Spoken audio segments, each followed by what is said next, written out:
मेरा नाम हर्षित है। मैं बैठा हुआ अपनी किस्मत को रो रहा था।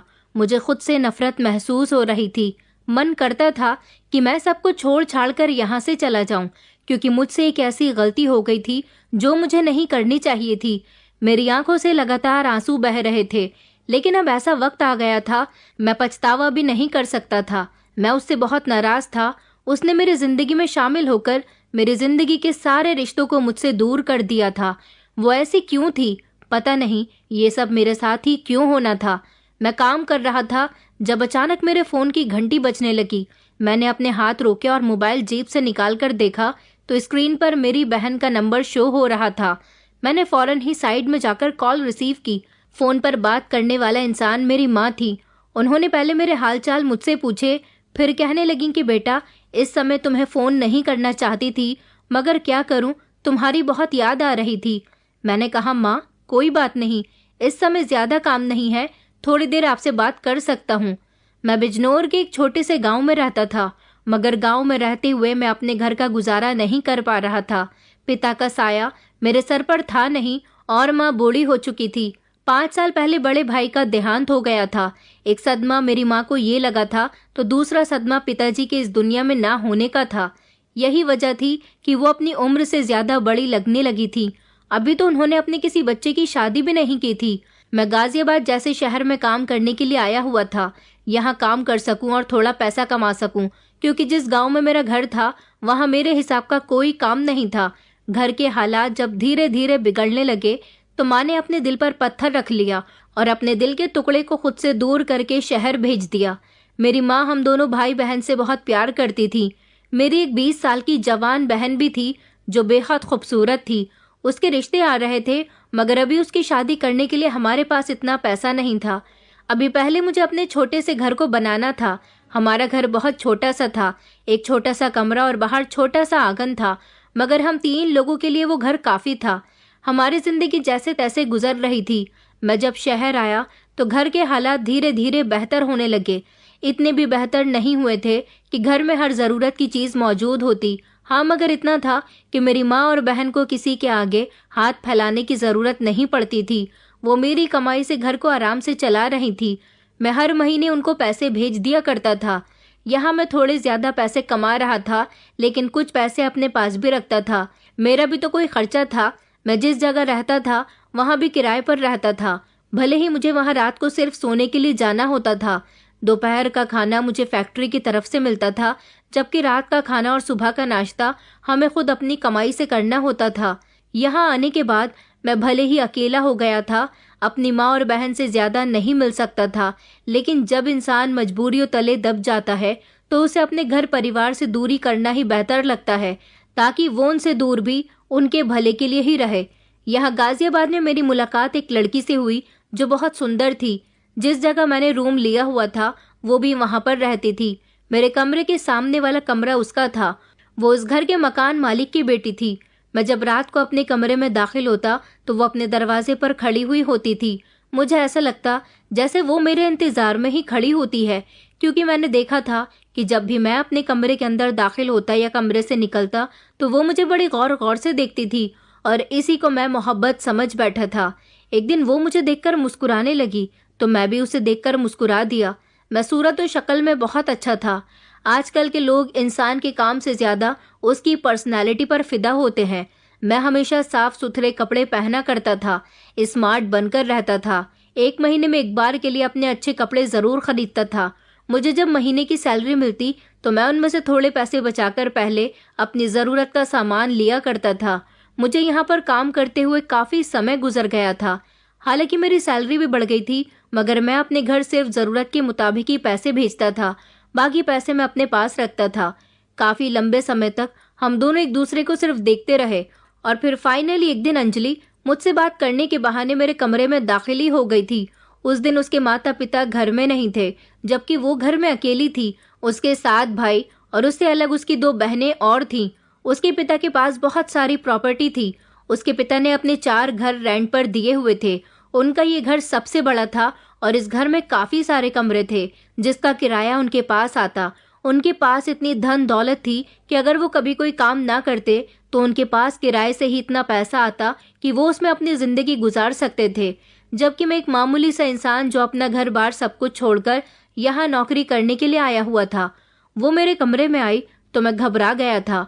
मुझे लगा कि शायद वो किराया लेने के लिए आई है, क्योंकि एक दो बार ऐसा हुआ था कि जब मेरा किराया लेट हो जाता था तो उसकी बहन मुझसे किराया मांगने के लिए आई थी, मगर उसने मुझसे किराए की कोई बात नहीं की, बल्कि वो तो मेरे सामने आकर बैठ गई थी।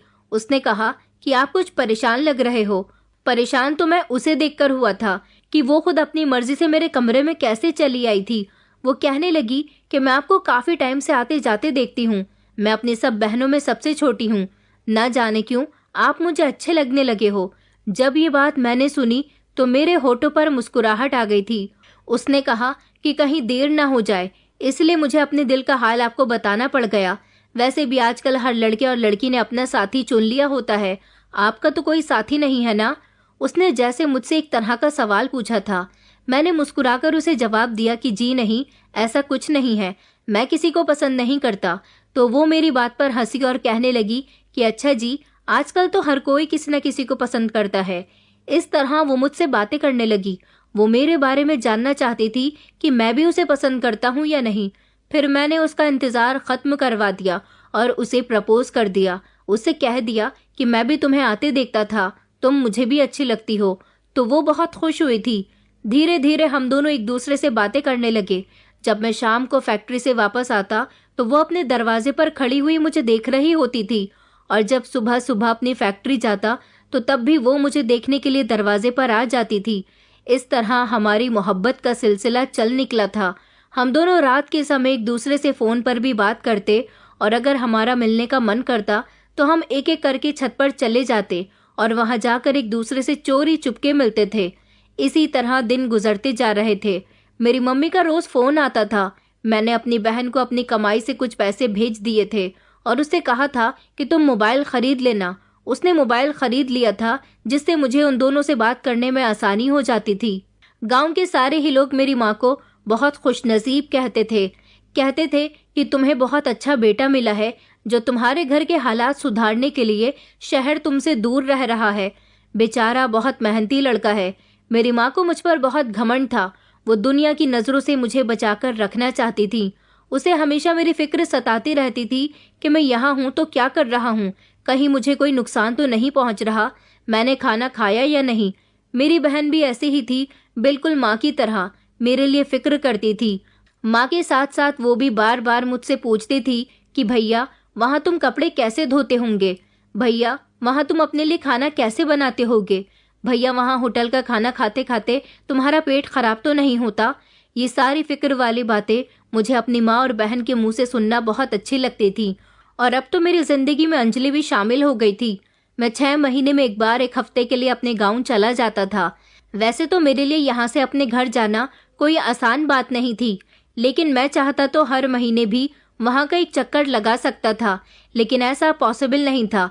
इससे मेरे ही अपने काम का नुकसान होता था, जो कि मुझे बिल्कुल भी बर्दाश्त नहीं था। थोड़े से पैसों का नुकसान भी होता तो मुझे काफ़ी सारी परेशानी का सामना करना पड़ जाता था। अब तो मुझे अंजलि का साथ बहुत अच्छा लगने लगा था। अंजलि चोरी चुपके मुझसे बात करती थी। अंजलि के लगभग सारे भाई ही उससे बड़े थे। 2 भाइयों की शादी हो चुकी थी, बाकी अभी कुंवारे थे। जब से मैंने अंजलि का साथ पाया था, मैं अपनी माँ और बहन पर कम ध्यान देने लगा था। मैंने अंजलि को अपने बारे में सब कुछ बता दिया था। उसके बारे में तो ज़्यादातर मैं जानता ही था, इसलिए उसके बारे में और कुछ जानना मेरे लिए इतना ज़रूरी नहीं था। इसी तरह लगभग 6 महीने पूरे हो चुके थे और अब मुझे मेरे घर जाना था। मेरे घर जाने का समय आ गया था, मगर अब की बार अंजलि ने मना कर दिया कि आप मुझे छोड़कर कहीं मत जाओ। अगर आप यहाँ से चले गए तो मैं आपके बिना कैसे रहूँगी? मैं रोज़ आपको फैक्ट्री से आते जाते देखती हूँ, फिर मैं किसको देखूंगी? मैंने अंजलि का कहना मान लिया, जबकि उधर मेरी बहन और मेरी माँ न जाने कब से मेरा इंतजार देख रही थी। वो हर रोज मुझे फोन करके यही कहती थी कि तुम्हें देखने का बहुत मन कर रहा है, तुम कब आओगे? मैं उन्हें ज्यादा काम होने का बहाना बना देता। जिस दिन से मुझे अंजलि का साथ मिला था, अपनी माँ और बहन को मैं बहुत कम याद करने लगा था। उनका फोन आता तो मैं कॉल रिसीव नहीं करता था, क्योंकि मेरी जब भी घर पर बात होती थी मैं लगभग 1 या 2 घंटे तक उनसे बातें करता था, और ये बात अंजलि को बिल्कुल भी पसंद नहीं थी। उसका कहना था कि तुम अपनी माँ और बहन से ज्यादा बात मत किया करो। उसकी अगर कॉल आ जाती थी तो नंबर बार बार बिजी जाता है और इससे अंजलि को दिक्कत होती थी। अंजलि को खुश करने के लिए मैं हर मुमकिन कोशिश करता था। जैसा वो कहती मैं वैसा ही किया करता था। अब तो माँ फोन करके शिकायत करने लगी थी कि तुझे क्या हो गया है बेटा, तू हमसे बात क्यों नहीं करता, और अगर बात करता भी है तो तुझे फोन रखने की जल्दी क्यों रहती है, क्या तू हमसे बात नहीं करना चाहता। मैंने अपनी माँ को समझाया कि ऐसा कुछ नहीं है माँ, बस काम ज्यादा होने की वजह से थोड़ा परेशान रहने लगा हूँ। माँ कहने लगी कि हाँ बेटा, तुम सही कह रहे हो, तुम्हारे पास कुछ ज्यादा ही काम रहने लगा है। चलो अच्छी बात है, ज्यादा काम होगा तो तुम ज्यादा पैसे कमाओगे, लेकिन पैसे कमाने के चक्कर में ये ना भूल जाना कि बस मेहनत ही करते रहो और अपने आप को नुकसान पहुंचाते रहो, साथ साथ अपना भी ध्यान रखना। माँ ने मुझे फोन करके कहा था कि उन्हें कुछ पैसों की जरूरत है। उन्होंने मेरी बहन का रिश्ता तय कर दिया। लड़के वाले बहुत अमीर लोग हैं, वो भी हमसे ऐसी ही उम्मीद रखते हैं कि हम उनका लेन देन अच्छे तरीके से करें। इसलिए माँ काफी समय से मुझसे पैसे मांग रही थी, मगर मैं उन्हें पैसे देने के लिए तैयार नहीं था। मैंने माँ से कहा था कि आपको राखी का रिश्ता तय करने की इतनी भी क्या जल्दी आ रही थी। मैं राखी से उम्र में बड़ा हूँ, मुझे तो शादी की कोई जल्दी नहीं है, आपने मेरे लिए तो इतनी फिक्र नहीं की। माँ कहने लगी कि बेटा तुम कैसी बातें कर रहे हो, तुम्हारी शादी हम इसीलिए नहीं कर सकते क्योंकि तुम हमसे दूर रहते हो। तुम्हारी पत्नी यहाँ अकेली रहेगी और मैं नहीं चाहती कि मैं पति पत्नी को एक दूसरे से अलग कर दूं। बहन का अच्छे घर से रिश्ता आ गया, इसलिए उसका रिश्ता तय करने में देर नहीं की। वहां पर हमारी बेटी राज करेगी। अरे हम तो बहुत भाग्यशाली हैं कि इतने ऊंचे घर से हमारी बेटी का रिश्ता आया है। और रही तुम्हारी शादी की बात, तो तुम अपने लिए बहुत सारा पैसा कमाओ और मुझे अपनी सैलरी से थोड़े ज्यादा पैसे दो। राखी की शादी करने के बाद मैं तुम्हारी शादी का बंदोबस्त करूंगी। आखिर मुझे भी अपनी बहू लाने की बहुत जल्दी है, मगर क्या करूं, घर के हालात ज्यादा अच्छे नहीं हैं। मैं नहीं चाहती कि बहू ऐसी हालत में घर आए तो वो भी हमारी तरह परेशानियों का सामना करे। मैंने माँ से कहा था कि माँ मेरे पास पैसे नहीं हैं, अगर वो लोग खाली राखी से मतलब रखना चाहते हैं तो आप उसकी शादी उस घर में कर सकती हो, लेकिन अगर वो लोग अच्छे लेन देन की हमसे उम्मीद रखे हुए हैं तो ऐसा नहीं होगा। मेरे पास पैसों का पेड़ नहीं उग रहा कि मैं अपनी कमाई से जितना मुनाफा हो सारा मुनाफा आपको भेजता रहूं। आखिर मेरे पास क्या बचेगा। माँ कहने लगी कि बेटा तुझे याद नहीं कि तू पिछले 2 महीने से हमें पैसे नहीं भेज रहा। अब तो घर में भी परेशानी हो रही है, मगर मैंने अपनी माँ की कोई बात ना सुनी और गुस्से में अपना मोबाइल बंद कर दिया था। उस दिन से पहले कभी मैंने अपनी माँ से इस तरीके से बात नहीं की थी, बल्कि मैं तो उनसे हमेशा इज्जत और प्यार से बात किया करता था। मैं अंजलि की मोहब्बत में इतना दीवाना हो चुका था कि मैंने अपने घर पैसे भेजने भी बंद कर दिए थे। अंजलि को मैंने अपने बारे में सब कुछ बता दिया था। वो लगभग मेरे बारे में सारी ही इंफॉर्मेशन रखती थी। उसे ये तक पता था कि मैं अपने घर कितने पैसे भेजता हूँ और अपने पास कितने पैसे रखता हूँ और मैं कितने पैसे कमाता हूँ। हर महीने वो मुझसे किसी न किसी तरह के तोहफे की मांग करती थी और उसको खुश रखने के लिए मैं उसे महंगे से महंगा तोहफा दिलाया करता था, और इसी सब में मेरे पास पैसे खत्म हो जाते थे। उसके तोहफे इतने महंगे होते थे कि मैं अपने घर पैसे भेज भी नहीं पाता था। वो अपने घर वालों से चोरी छुपके मेरे साथ बाजार जाती और जिस सामान पर हाथ रखती मैं उसे दिला दिया करता था। एक दिन हम दोनों रात के अंधेरे में छत पर एक दूसरे से मुलाकात कर रहे थे जब अंजलि की माँ ने हम दोनों को एक साथ देख लिया। उन्होंने उसी समय अंजलि का हाथ पकड़ा और उसे छत से नीचे ले आई थी। मैं बहुत परेशान हो गया था कि ना जाने अब ये लोग अंजलि के साथ क्या करेंगे। मैं बार बार अपने दरवाजे में खड़े होकर अंजलि के दरवाजे की तरफ झांक रहा था, मगर 2 दिन तक अंजलि मुझे कहीं भी दिखाई नहीं दी थी। मैं बहुत परेशान हो गया था। मेरा काम में भी मन नहीं लग रहा था। मैं अंजलि से बहुत मोहब्बत करने लगा था। उसकी खातिर मैं कुछ भी कर गुजरने के लिए तैयार था। उस समय मैं फैक्ट्री में था जब अचानक अंजलि के नंबर से मुझे कॉल आई। मैंने उसकी कॉल रिसीव की। मैं घबरा गया। मैंने कहा, अंजलि पिछले 2 दिन से तुम कहाँ गायब हो? जब से तुम्हारी माँ ने हम दोनों को देखा है तुमने मुझसे बात करने की भी कोशिश नहीं की। मेरी बात सुनकर अंजलि फूट फूट कर रोने लगी। उसने कहा कि मेरे बारे में माँ को ये बात पता चल गई है। माँ ने मेरे पापा और भाइयों को ये बात नहीं बताई है क्योंकि वो बहुत अच्छी तरह से जानती है कि अगर उन्होंने उनको ये बात बता दी तो वो लोग जल्द ही मेरी शादी करवा देंगे, जबकि अभी मैं पढ़ाई कर रही हूँ। मेरी माँ चाहती है कि मैं मास्टर्स करूँ, लेकिन मेरा मास्टर्स कंप्लीट होने में अभी काफ़ी समय है और मुझसे पहले मेरे बड़े बहन भाइयों की भी शादी होनी है। माँ ने मुझे सख्ती से मना किया हुआ है कि मैं तुमसे बात ना करूं। माँ का कहना है कि अगर मैंने अब तुमसे दोबारा बात की तो वो पापा और भाइयों को सब कुछ बता देंगी, जिससे वो भी तुम्हें इस घर से निकाल देंगे और तुम्हारी अच्छी खासी मरम्मत भी हो जाएगी। मैं तुमसे बहुत प्यार करती हूँ, मगर माँ ने मुझ पर पहरे लगाए हुए हैं। अभी मैं तुमसे चोरी चुपके बात कर रही हूँ। देखो हर्षित, कुछ भी करो मुझसे शादी कर लो, मुझे यहाँ से भगा ले चलो। मेरे घर वाले तुमसे मेरी शादी कहीं से कहीं तक भी नहीं करवाएंगे। इस तरह हम दोनों अलग हो जाएंगे। मेरा मानना तो यह है कि हम दोनों यहाँ से भाग चलते हैं, तभी हम दोनों एक हो पाएंगे, वरना हम दोनों को एक दूसरे से दूरी ही बनानी पड़ेगी। अंजलि की बात सुनकर मैं घबरा गया। मैंने कहा, अंजलि, ये तुम क्या कह रही हो? ऐसा नहीं हो सकता। मैं इस शहर में नौकरी करता हूँ। मैं तुम्हें भगाकर कहाँ लेकर जाऊंगा? इस शहर में तो तुम्हारे भाई और पापा मुझे ढूंढ निकालेंगे। अंजलि कहने लगी कि पहले हम दोनों यहाँ से भागकर कहीं ऐसी जगह चलेंगे जहाँ हम दोनों शादी कर सके, और उसके बाद तुम मुझे अपने गांव लेकर चलना। वहाँ हम तुम्हारे घर में रहेंगे, और अगर तुमने मेरी बात नहीं मानी तो फिर तुम मुझसे बात मत करो। इस तरह तो हम दोनों के लिए एक दूसरे को भूलना ही बेहतर है। उसकी बात सुनकर मैंने उससे कहा कि अच्छा ठीक है, मैं सोचकर तुम्हें बताता हूँ, मुझे थोड़ा सा समय दो। मगर अंजलि ने कहा कि मैं तुम्हें समय नहीं दे सकती, मेरे पास समय नहीं है। मैं सिर्फ तुमसे शादी करना चाहती हूँ, तुमसे अलग नहीं रह सकती।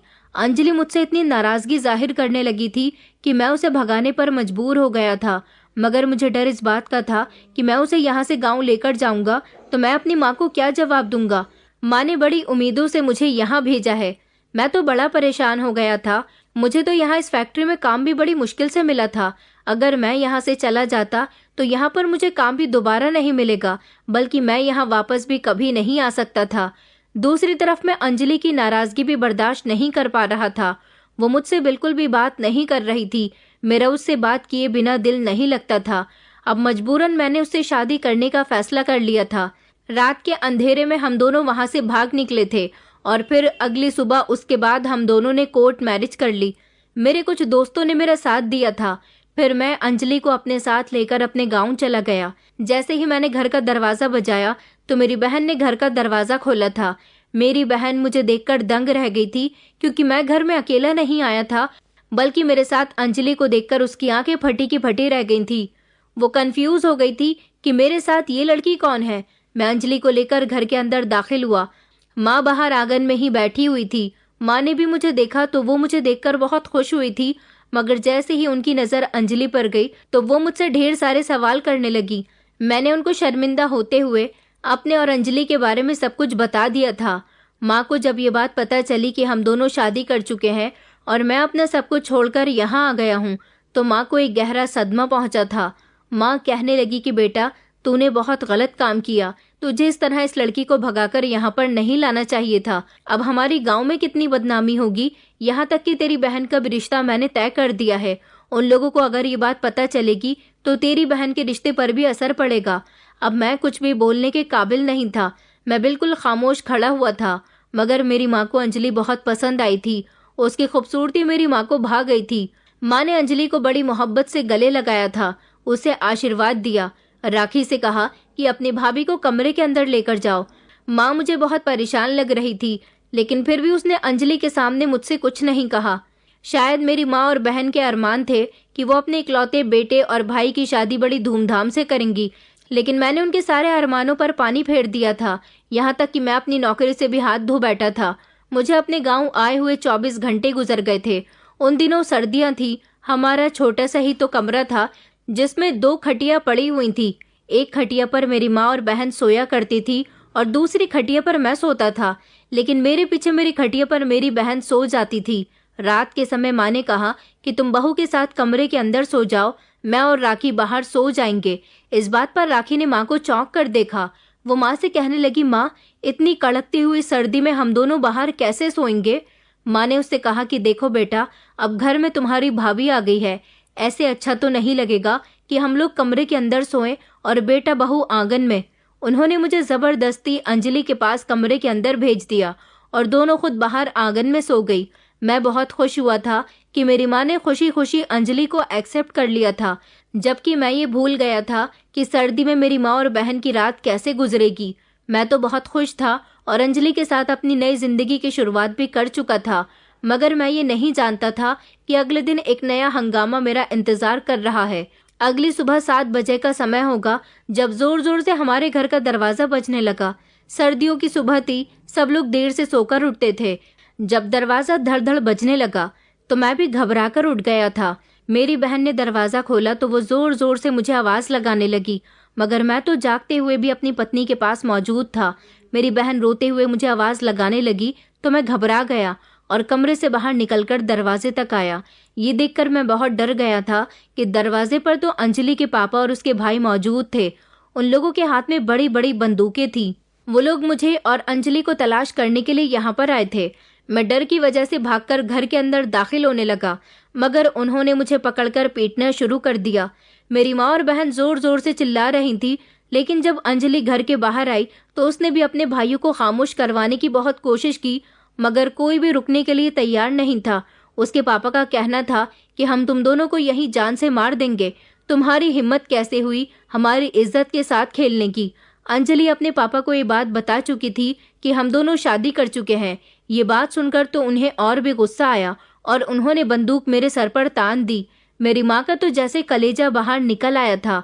वो अपना सीना पीट पीट कर रो रही थी कि मेरे बेटे को छोड़ दो, जबकि मैं भी उनके आगे हाथ जोड़कर खड़ा था। कह रहा था कि मैं आपकी बेटी से बहुत प्यार करता हूँ, उसे बहुत खुश रखूंगा। आसपास काफी लोग इकट्ठा हो गए थे। एक अजीब तरह का तमाशा लग गया था। मेरी जान पर बनाई थी, मगर कोई मुझे बचाने के लिए नहीं आ रहा था। इतनी ही देर में हमारे गांव के बड़े अमीर जमींदार राणा जी आ गए। उन्होंने कहा कि ये क्या तमाशा लगाया हुआ है, आखिर कौन है ये लोग जो हमारे गांव में घुसकर गुंडागर्दी कर रहे हैं। किसकी इतनी हिम्मत कि हमारे गांव के लोगों के साथ जबरदस्ती मारपीट करने लग जाएं। अंजलि के पिता और भाइयों ने राणा जी को पूरी बात बताई। वो बात सुनने के बाद कहने लगी, अच्छा तो ये बात है। उन्होंने वहां पर इकट्ठे सारे लोगों को वहां से भगाया और कहा कि ये बात प्यार से भी तो हो सकती है। अब तो दोनों ने शादी कर ली है, अब आखिर तुम लोग क्या चाहते हो। उन्होंने कहा कि हम इन दोनों को जान से मार देंगे। हमारे यहाँ किसी ने मोहब्बत की शादी नहीं की, हम मोहब्बत की शादी के सख्त खिलाफ हैं। उधर मेरी माँ और बहन बुरी तरह से रो रही थी। मेरी माँ रोते हुए राणा जी के पैरों में गिर गई और कहने लगी कि राणा जी कुछ भी करके मेरे बेटे को बचा लो, ये लोग मेरे बेटे को मार देंगे। राणा जी की नजर अचानक मेरी जवान बहन पर चली गई। राखी को देखकर उनकी आंखें उस पर टिक गई थी।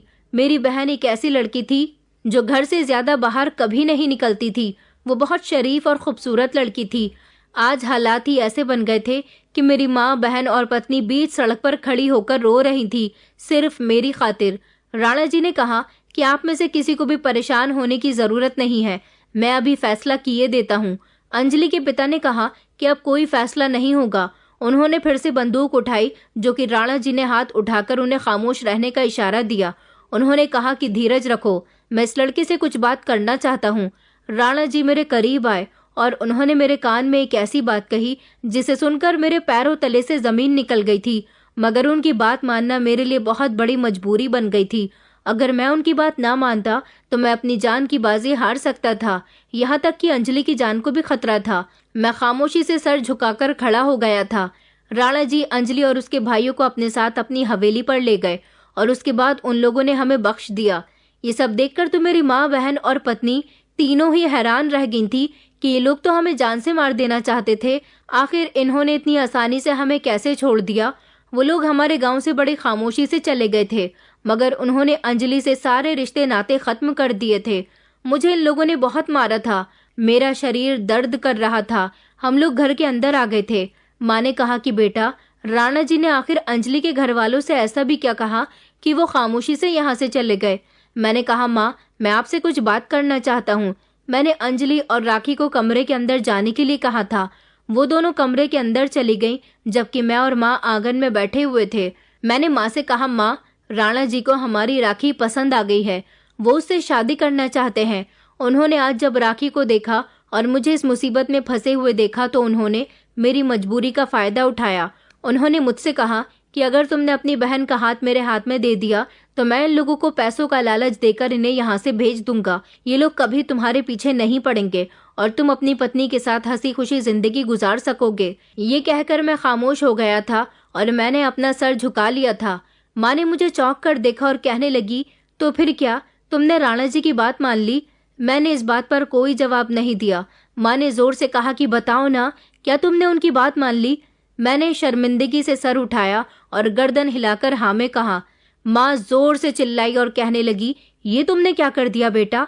मेरी मासूम सी बच्ची का सौदा कर दिया। मेरी बेटी की उम्र और उस जमींदार की उम्र में बहुत अंतर है, जबकि वो तो जवान बेटे का पिता है। उसकी इतनी हिम्मत भी कैसे हुई मेरी बेटी पर नजर डालने की? उन्होंने कहा कि बेटा, तुमने ये बिल्कुल भी अच्छा नहीं किया। तुमने अपने स्वार्थ के लिए मेरी बेटी का सौदा उस आदमी से कर दिया। मैंने कहा, माँ, तो फिर मैं क्या करता? एक राणा जी ही तो थे जो मुझे अंजलि के पिता और उसके भाइयों से बचा सकते थे। आज अगर मैं ये कदम न उठाता तो आप मेरी लाश के सामने बैठी हुई रो रही होती।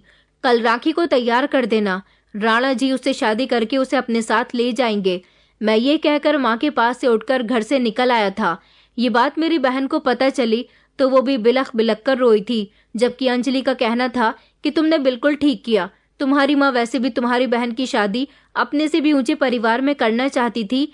यहाँ तो तुम्हारी बहन की शादी फ्री में हो रही है और वो भी एक बहुत बड़ी हवेली की मालकिन बन जाएगी। मैं सब करके मन ही मन बहुत उदास था। मेरी बहन बहुत रो रही थी।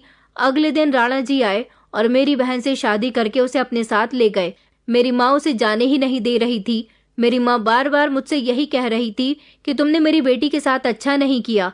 न जाने क्यों अपनी बहन को इस तरह जाते हुए देखकर मेरे दिल को बिल्कुल भी अफसोस नहीं हुआ था।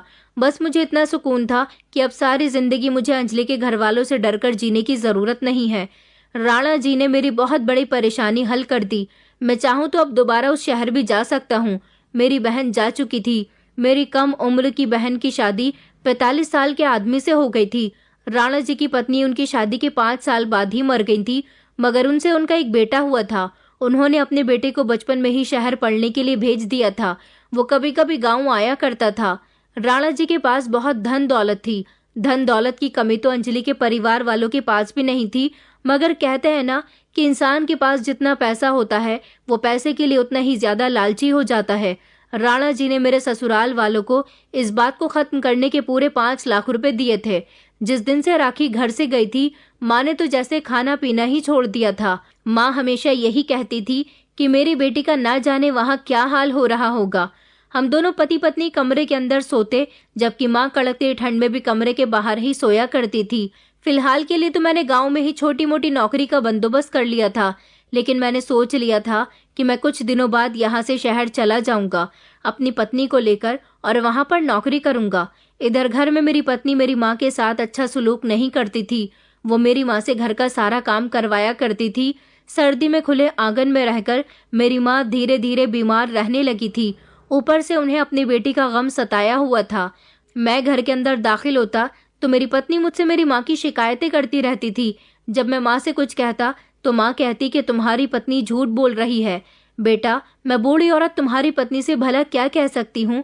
ये तो मुझसे जैसा कहती है मैं कर लेती हूँ। घर के सारे काम भी मैं ही करती हूँ। यहाँ तक कि बहू मुझे खाना भी नहीं देती।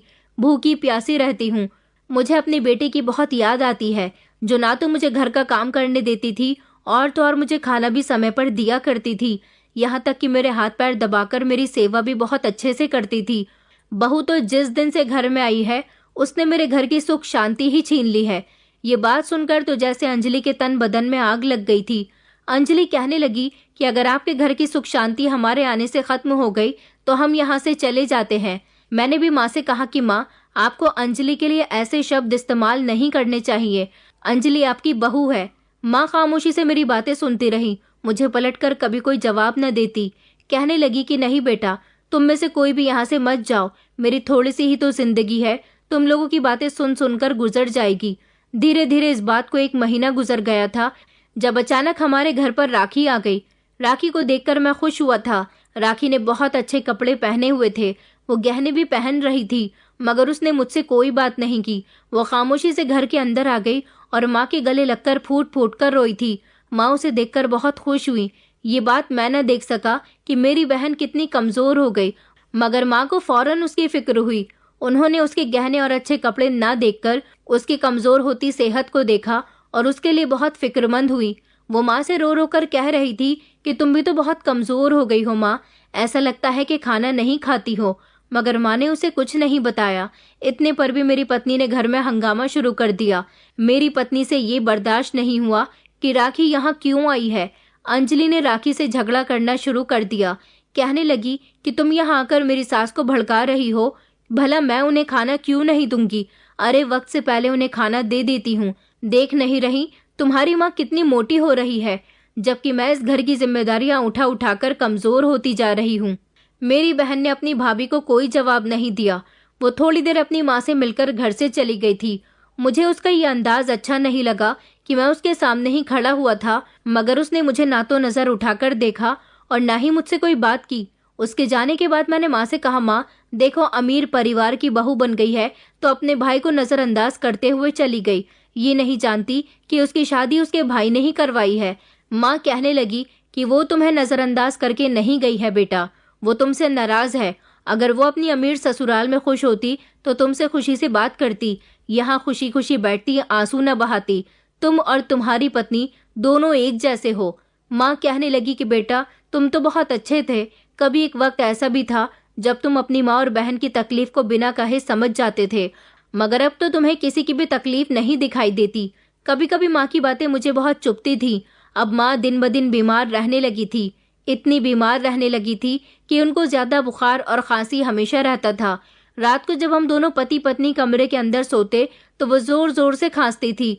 उनके खांसने से अंजलि को सारी रात नींद नहीं आती थी, और तो और मुझे भी माँ के इलाज पर काफी सारा पैसा खर्च करना पड़ रहा था।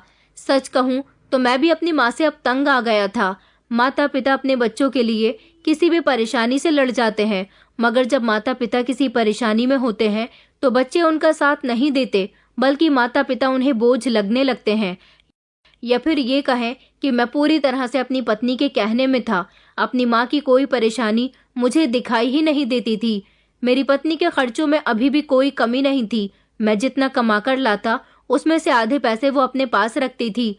मेरी बहन जो अपनी शादी के बाद सिर्फ एक बार यहाँ पर आई थी, ना तो मैं पलटकर कभी उसके ससुराल गया था ये देखने के लिए कि वो कैसे रह रही है। बस मैं तो इतना जानता था कि राणा जी के घर में वो राज कर रही होगी। राणा जी की उम्र है तो क्या हुआ, राणा जी हैं तो बहुत अमीर इंसान, गांव की ढेर सारी जमीनें उनके पास हैं। मेरी माँ दिन रात रोती रहती, हमेशा राखी को याद करती रहती थी। इधर मेरी पत्नी थी कि हर दूसरे तीसरे दिन मेरी माँ को खरी खोटी सुनाती रहती थी।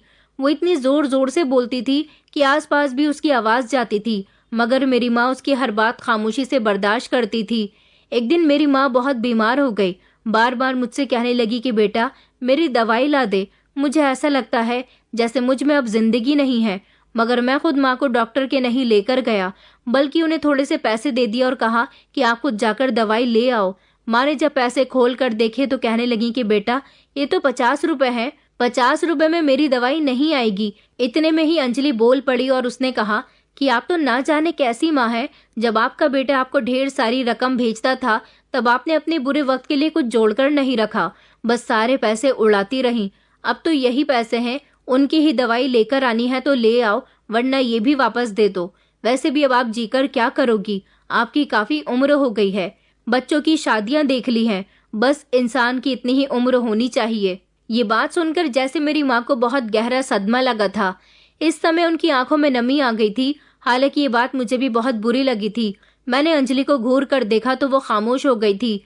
मेरी माँ खामोशी से बिस्तर से उठी और घर से दवाई लेने के लिए निकल गई।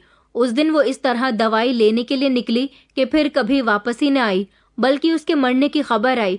गांव के कुछ लोग उसकी लाश को लेकर घर आए। उन्होंने बताया कि तुम्हारी माँ की ट्रेन से कटकर मौत हो गई। वहां के लोग बता रहे थे कि ना जाने इस औरत का ध्यान कहाँ था, बस ये चलती ही चली जा रही थी। इसे नहीं पता चला कि ये ट्रेन की पटरी पर चल रही है। फिर तेज रफ्तार से ट्रेन आई और बेचारी की मौत हो गई। ये खबर मेरी बहन को भी मिल गई थी। वो भी रोती पीटती जब वहां पहुंची तो बार बार माँ माँ कह रही थी। न जाने क्यों अपनी माँ की लाश को अपनी आंखों के सामने देखकर मेरी आंखों में इतने आंसू आए थे कि मुझे बेहद शर्मिंदगी भी महसूस हो रही थी और अपनी माँ की मौत का सदमा भी बर्दाश्त नहीं हो पा रहा था। मैं बुरी तरह से रो रहा था। मेरी पत्नी की आंखों में भी आंसू थे। शायद उसे भी ये नहीं पता था कि उसकी कही हुई बात मेरी माँ को इतनी जल्दी लग जाएगी। मेरी माँ का अंतिम संस्कार हो गया। मेरी बहन तो फिर पलटकर घर के अंदर भी दाखिल न हुई। वो बाहर से बाहर ही अपने घर को वापस लौट गई थी। उसने कहा था कि अब ये मेरा घर नहीं रहा, मेरी माँ इस दुनिया से चली गई तो यहाँ से मेरा सब कुछ खत्म हो गया। मैं एक तरह से बिल्कुल खामोश हो गया था। एक चुप्पी मुझे लग गई थी। लोग आपस में बातें कर रहे थे कि इसने अपनी माँ को बहुत सताया था, ये अपनी पत्नी के कहने में बहुत रहता था। उधर इसने राणा जी से अपनी बहन की शादी करवा दी और इधर भगाकर इस लड़की से शादी कर ली। माँ का ध्यान भी नहीं रख सका, तभी तो इसकी माँ इस दुनिया से चली गई। कई दिन इसी तरह से गुजर गए थे। न जाने क्यों मेरी आंखों में नींद नहीं थी। मुझे बार बार अपनी माँ की याद आती थी। पहले मैंने अपनी माँ की कदर नहीं की और मरने के बाद मुझे अपनी माँ की एक एक बात याद आ रही थी। फिर जब एक रात मुझे नींद आ ही गई तो मैं बड़े गहरे सपने में चला गया था। मेरी माँ आंखों के सामने बैठी थी और मेरे आगे रो रही थी और कह रही थी कि तूने मेरी बेटी के साथ ठीक नहीं किया। मैं तो जैसे तैसे इस दुनिया से चली गई, मगर तेरे किए की सजा मेरी बेटी भुगत रही है। मेरी बेटी आज भी उस घर में खुश नहीं है जहां तूने उसकी शादी करवाई है। देखना, वो तुझे कभी माफ नहीं करेगी। उसकी आह तुझे जरूर लगेगी। तूने मेरी मासूम बेटी की खुशियों को दबा दिया, अब तू कभी खुश नहीं रहेगा। इस सपने से अचानक मैं घबराकर उठा था।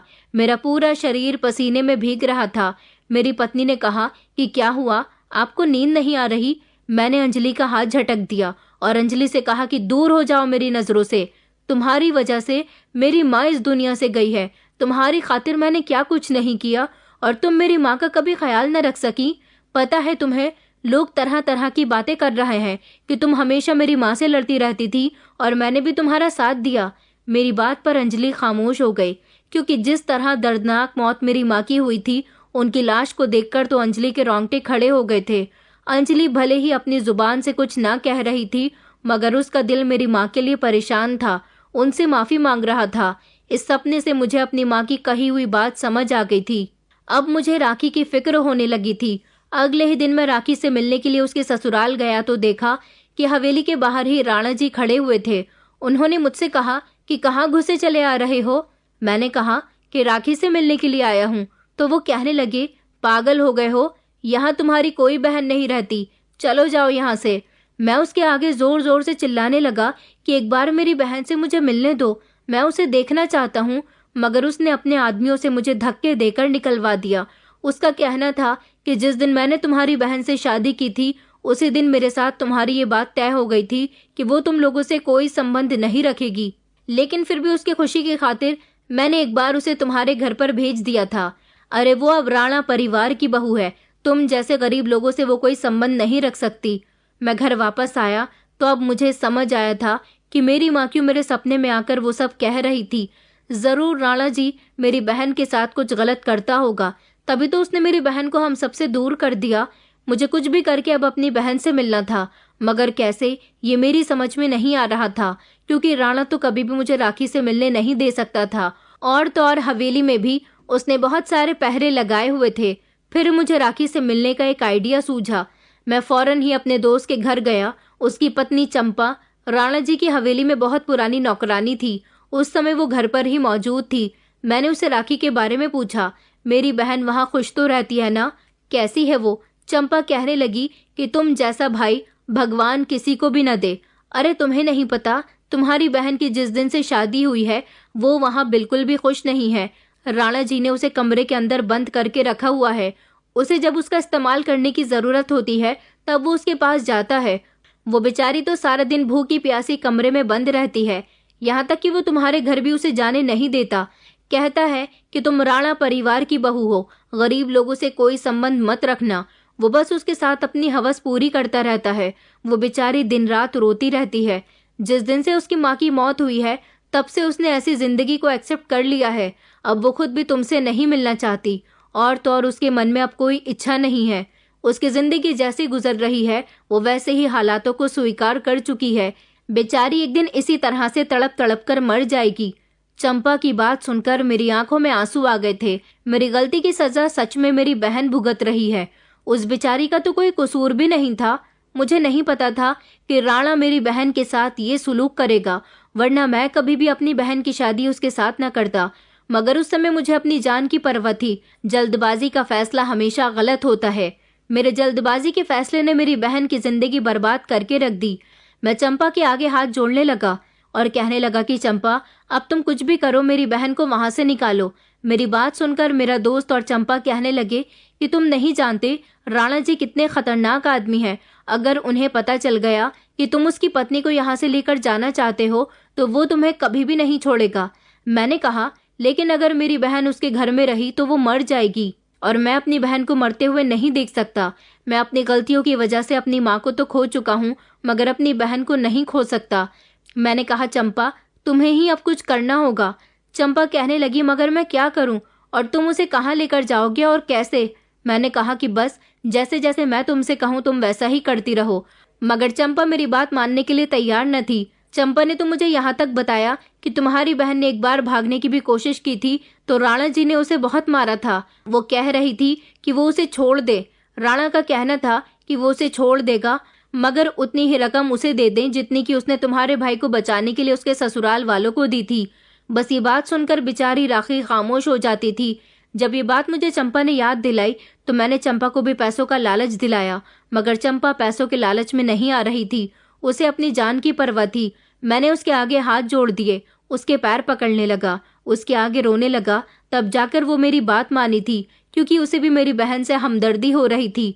कई दिनों तक चंपा मेरी बहन को वहां से निकालने की कोशिश करती रही, मगर हर बार वो नाकामयाब रही। इस दौरान मैं अपनी पत्नी से कोई बात नहीं करता था, बल्कि मेरी पत्नी मुझसे अपने किए की माफी मांगती थी। मेरा बस चलता तो मैं अपनी पत्नी को डिवोर्स दे देता, लेकिन मैं ऐसा भी नहीं कर सकता था। मैं उसे शादी करके उसे भगाकर यहाँ लाया था। भला मैं उसे बेसहारा कैसे कर सकता था? और इस सब में सिर्फ उसकी ही गलती नहीं थी, बल्कि मैंने भी बराबर से गलतियां की थी। लेकिन अब गलतियों का एहसास करने का कोई फायदा नहीं था। एक रात चंपा ने वहां से मेरी बहन को निकालने का प्लान बनाया। उसने पहले तो मुझसे नींद की दवाई मंगवाई। मैंने उसे वो दवाई लाकर दे दी।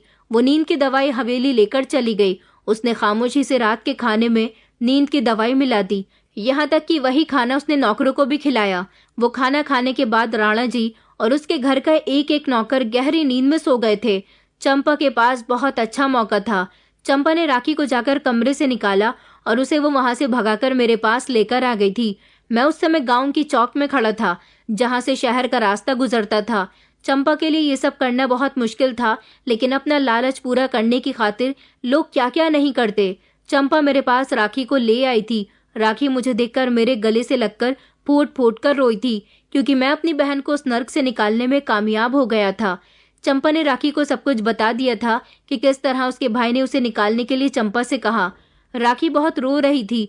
अंजलि ने भी राखी से माफी मांग ली थी। उसने कहा कि तुम्हारे और माँ जी के साथ जो कुछ भी हुआ वो मेरी वजह से हुआ है। मैं बहुत स्वार्थी हो गई थी, बहुत घमंडी हो गई थी, मगर माँ जी की मौत मेरे लिए भी एक हादसा साबित हुई, जिसने मुझसे मेरी गलतियों का एहसास करवा दिया। मैंने राखी से कहा कि अब तुम्हें रोने की जरूरत नहीं है, मैं तुम्हें यहाँ से बहुत दूर ले जाऊंगा। ये राणा भी तुम्हारा कुछ नहीं बिगाड़ सकेगा। और इस तरह मैं अपना घर बार छोड़कर राखी और अपनी पत्नी को लेकर शहर आ गया था। अब की बार मैं गाजियाबाद नहीं गया था, बल्कि मुंबई आ गया था। मैंने अपना घर चंपा को देने का वादा किया था, तभी उसने मेरी बहन को राणा के घर से निकालने का काम किया। जब राणा और उसके नौकर होश में आएंगे तो वो खुद अंदाजा लगा लेंगे कि उनके गहरी नींद में सोने से राखी वहां से निकलकर भाग गई। वो घर मैंने अपने दोस्त और चंपा को सौंप दिया। चंपा और मेरा दोस्त राणा जी के डर से उस घर में नहीं रहेंगे, मगर कानूनी तौर पर वो घर उनका हो चुका है। मैंने कानूनी कार्यवाही के बाद ही उन दोनों को अपना घर सौंप दिया और अपनी बहन को लेकर शहर आ गया। हम लोग सुकून की जिंदगी गुजारने लगे थे। यहाँ आने के बाद मैंने किराए का घर ढूंढ लिया और एक अच्छी सी नौकरी भी तलाश कर ली।